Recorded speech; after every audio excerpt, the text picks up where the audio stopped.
Well, hi, everyone. Welcome to the podcast. I'm Marcy Markusa in Winnipeg, and this podcast explores stories that are important to Manitobans, and we always try to give you a couple takes on that story.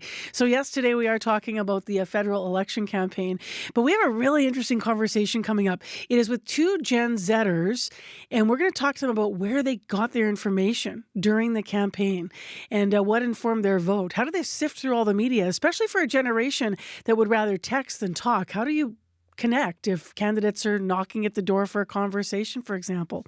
So that's coming up. But we do begin with looking at what is happening with the latest polls as we're getting down to the wire. This is Manitoba. And there is no better person to look at what is happening with polling than our first guest on the podcast, Eric Grenier. He's a polls analyst that runs CBC's election poll tracker every year. He is a writer at theWrit.ca.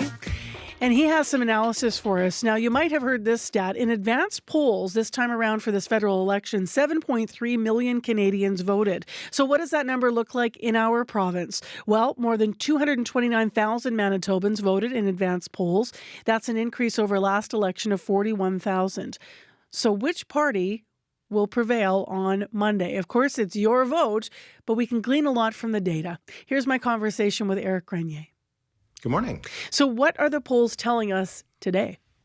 They're still telling us that the Liberals are the favorites heading into this final weekend, and they've been leading in the polls really since the writ dropped. But in our poll tracker, which takes together all the polls that are being published throughout the campaign, the Liberals are leading with roughly around 42% support.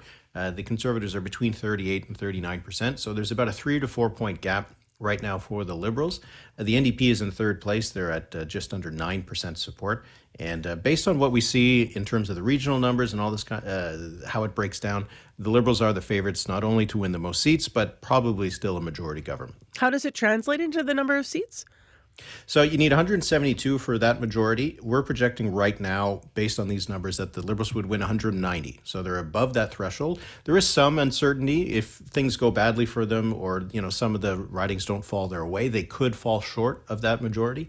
But right now we're projecting they are in that territory. The Conservatives would win 125 seats, so roughly where they were last time. The Bloc would drop probably 10 seats, go down to 22, and the NDP could be in single digits. We're projecting 5 seats for the party right now.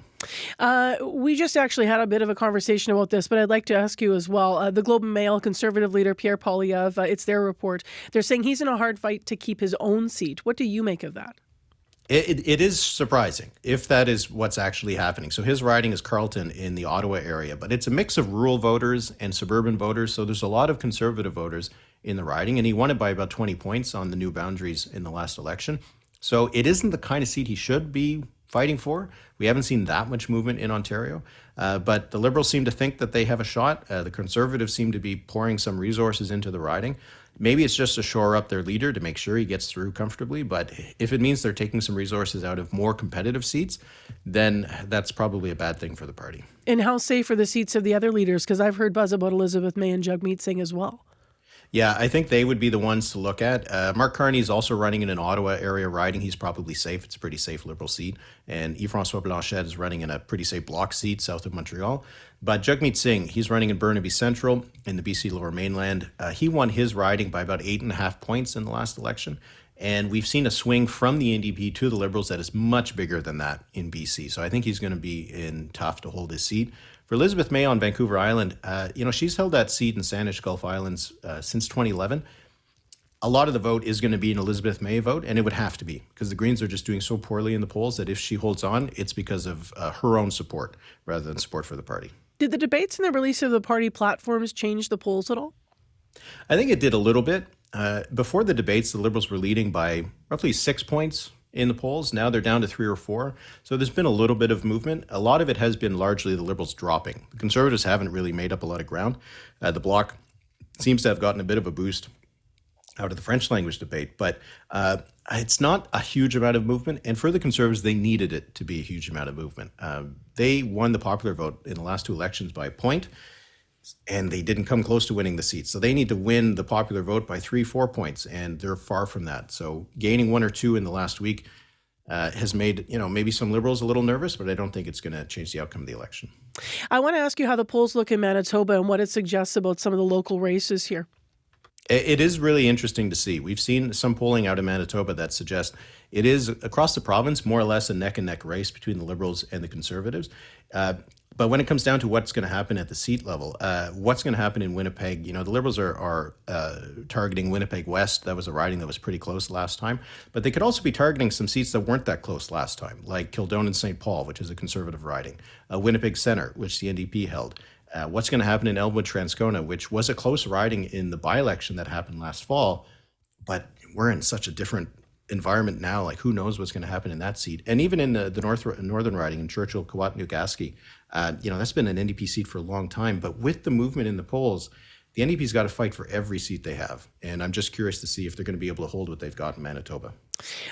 If the polls are off a little bit, could the Conservatives squeak this out? Because, I don't think people kind of, when they hear 38%, 43%, pardon me, you'll have the exact number. I think I'm slightly off there. But when people hear that, the average listener, they may not understand sort of, well, that sounds like it could be kind of close. Yeah, it is kind of close. But the problem for the Conservatives is that they need it to be a lot more than that. So the polls usually are off by a little bit. And I'm expecting that the polls will be off by 1 or 2 points for each of the parties. And if they are off in the same way that we've seen in the past, then the Conservatives are going to close the gap a little bit more. But they really need them to be off in a huge way. In order to win the election, they probably need to be ahead nationwide by 3 or 4 points. So that means that the polls need to be off by 8 points in the net kind of error. And that's just a huge, huge error. We don't see that in national elections in Canada very often. So that is really the only thing that could work for the Conservatives, is that if the polls are not only wrong, but really wrong, that people who are in the industry like me would have lots of explaining to do. If they're off by just a little bit, maybe we're instead talking about whether the Liberals fall into minority territory. But they would need to be off by a lot for the Conservatives to win right now. Trump's in the news again. He's talking about increased auto tariffs on Canada. There's questions around that phone conversation as well. We just had analysis of that between Carney and Trump in late March. How much could and how much does Trump affect the polls? Like, do you look at the last month and have you noticed when there's a Trump story brewing that connects to our political parties or leaders that it does affect the polls? I think it does. Because we've seen in poll after poll on the issue of Trump and tariffs, the Liberals do really well on it. By a huge margin, they're preferred over the Conservatives to deal with Trump. And in the early days of the campaign, we were focusing a lot on the tariff threat, on Donald Trump, and those were the best days for the Liberals in terms of their polling. Over the last couple of weeks, kind of faded to the background, Donald Trump and tariffs, at least in terms of the Canadian context. And that's when we saw the Liberal numbers get a little bit softer. So how is this story going to play out? It's not the same kind of dynamic because there are some questions about what happened during that phone call. So I don't know if it's going to be as positive for the Liberals, but generally speaking, when we've been talking about that, it's been a good polling day for the Liberals. So if that is the focus for the end of the weekend, even if it's not in the best of context for Mark Carney, it's still probably a net win for them. Eric Grenier, thank you so much. All right, thank you. That is Eric Grenier, who is a polls analyst running CBC's election poll tracker. He's also a writer at theWrit.ca. I'm Marcy Markusa. You're tuned into This is Manitoba, a podcast looking at issues affecting all of us in the province we love and live in. And my next two guests live here, but they're voting for the very first time. Or I should say they voted. They were two of the people that voted in the advance polls ahead of the April 28th election. And they're both from Gen Z. Kyler Zaenali is 21 years old, a business student at the University of Manitoba. And Aiden Peters is an 18-year-old University of Manitoba economics student. However, beyond the fact that this is the first time they were casting a ballot in a federal election, we thought it would be interesting to talk to them about how they spent the last number of weeks leading up to April 28th. Where did they get their information in a landscape that is cluttered with social media options and more traditional media? Have a listen. Good morning. Good morning. So I won't ask either of you how you voted. We've said we're going to keep that private, but both of you voted in the advance polls. So how did it feel to cast your first vote in a Fed election? I'm quite happy. You know, I think democracy is what separates us from a lot of awful countries in the world. You see China, you see Russia. That's not where we want to end up. So I'm very proud to live in a democracy. What did it feel like for you to cast your first vote? It's a great feeling. When you look at it, it's absolutely fantastic because I get to participate in something that's keeping us in this wonderful country. So why don't we stay with you, Kyler, and look at our focus here. Where have you been getting your news for the election? So I did a lot of thinking about this, and I've asked a lot of people, and did some self-reflection. And my honest answer to you is YouTube. And it's not just because, kids are on their phones these days, but it actually is. Because a large portion of the time I spend, especially my free time, is on YouTube. So that's been influencing what I see. Where have you chosen deliberately not to get your news? I heard you're not a fan of social media. Yes and no. I've been trying to get off it because sometimes I feel like I'm wasting my time. Sometimes it's valuable. It's productive. But I've been trying to avoid just one-sided places. Okay. So more or less things that'll more cater to me, which is ironic because algorithms do that, and that is what's on YouTube. So I would say maybe a Reddit or something is very one-sided, and it's kind of an echo chamber, and so I've been avoiding those. But you've educated yourself in terms of how you understand these platforms and how they're populated and such. I try. Yeah, it's hard. How about you, Kyler? Where have you been getting, Aiden, where have you been getting your information this month? I would say I try to get it from CBC and CTV generally, but just like Kyler, I have my social media use. Yeah. Undeniably, I'm going to see media that will affect what I think of different parties on social media. Do I try and fact check that when I can? Yes. Do I always? No. But I generally do try and get it from CBC and CTV. And do you sort of go deeper and when you are on socials or on YouTube and also try to say, okay, Reddit, I don't want to put words in your mouth, but are there ones that you dismiss and go, if you see something that's interesting, but it's more like a anecdotal conversation? Like, how do you know what has credibility?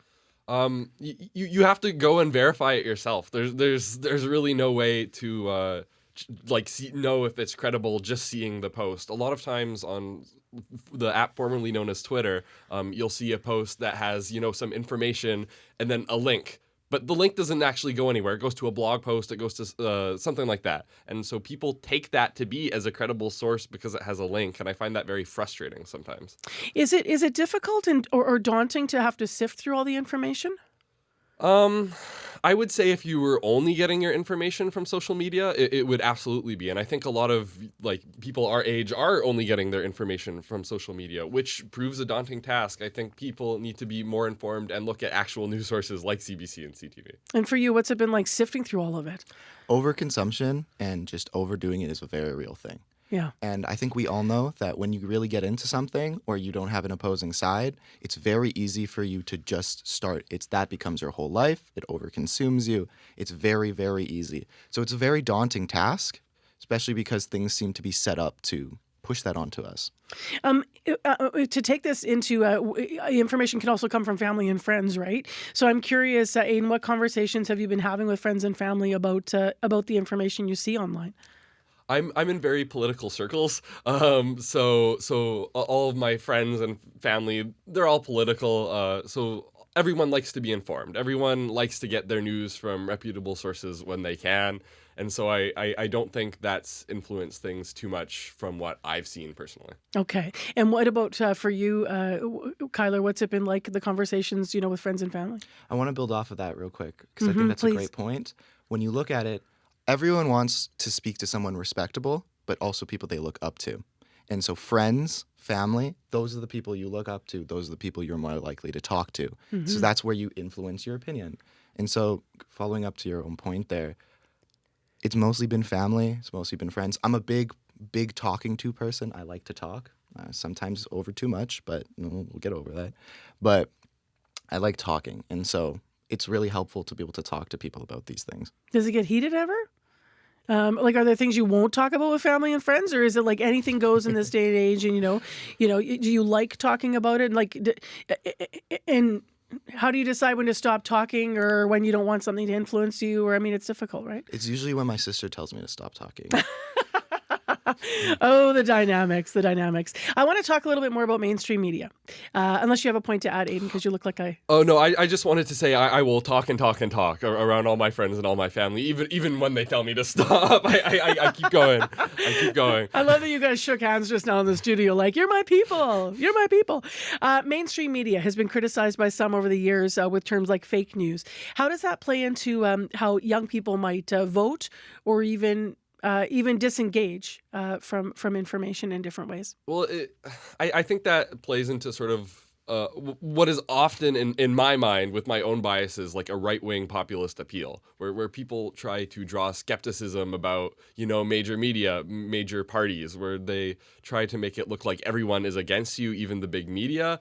And I think that works for a lot of youth, especially when they are only getting their news from places with algorithms where they get stuck in these echo chambers where they're hearing the same things over and over again. Got it. So that mistrust is something that you think actually, do you see that among peers and you said you think that works with some youth? Yeah, I do see that among peers. Yeah. How about for you, Kyler? Rage baits engagement.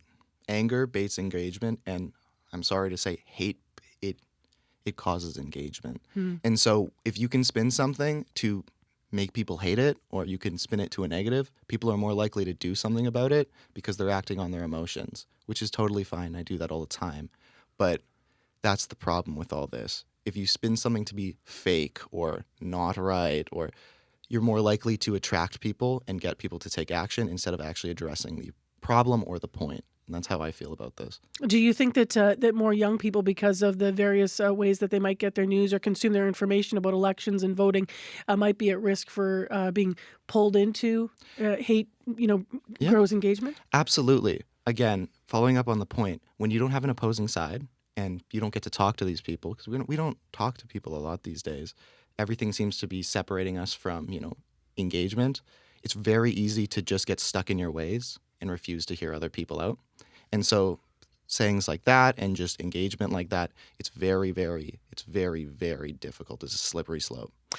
Do you think that the media does enough to convince young people to go out and vote? Like, is there enough education overall from anyone in Canada to convince young people that this is something, to engage in? Aiden, what do you think? I think the media tries. I think the media has a very hard time reaching a lot of young people, though, because a lot of young people don't care about the news as much. They don't care about these things as much. So even these algorithms, which we are talking about, won't show them news, won't show them politics, won't show them media saying, hey, go get out and vote. So I maybe think a good thing would be more advertisements on social media platforms. I think that could be useful, maybe from Elections Canada. I know they already run some, but maybe a larger scale ad campaign. Some young people across this country. I was watching a national panel last night, actually, on CBC Newsnet, and the panelists were very critical. They were saying, there's not enough information, there's not enough education, there's not even enough where and how you can vote as a young person. Does that ring true to you, Kyler? It's very interesting. Things don't change. Like you go back 20 years, right? And you're sitting on the couch. Maybe you're listening to the radio. Hello. And, it's a lovely day. And then suddenly a campaign ad would pop up. But it's not they're telling you anything. They're just saying, hey, vote for me. And I think that really doesn't get anything because you have no substance in it. You're just trying to get people to like you instead of getting people to like your policy. And so that's where these difficulties come into play. Yeah. Were you influenced then? What influenced you the most, just as a last question? Because we talked about a number of ways that you guys have been getting information. So what influenced you the most? Was it, at the end of the day, your own processing, or was it something you saw or read or heard? I would say at the end of the day, it was my own processing. Okay, and how about for you, Kyler? Absolutely the same. Yeah, well, you're both very engaged. So appreciate having you here. We'll see what happens on Monday. Here we go. Nice to have you in studio. Thank you. You too. Thank you. Yeah, that's our Gen Z panel. Kyler Zaenali, 21 years old, and Aiden Peters, 18 years old. They both recently cast their first vote in the federal election for April 28th. I'm Marcy Markusa. Thank you so much for tuning in to This is Manitoba Today, our podcast. And if you have any feedback for us, please reach out at radio893@cbc.ca. My day job is hosting the morning show here in Winnipeg, and it's heard all across Manitoba. But if you have an idea for us, we would love to hear from you. And if you have loved listening to any of our podcasts, don't forget to like, subscribe, and share.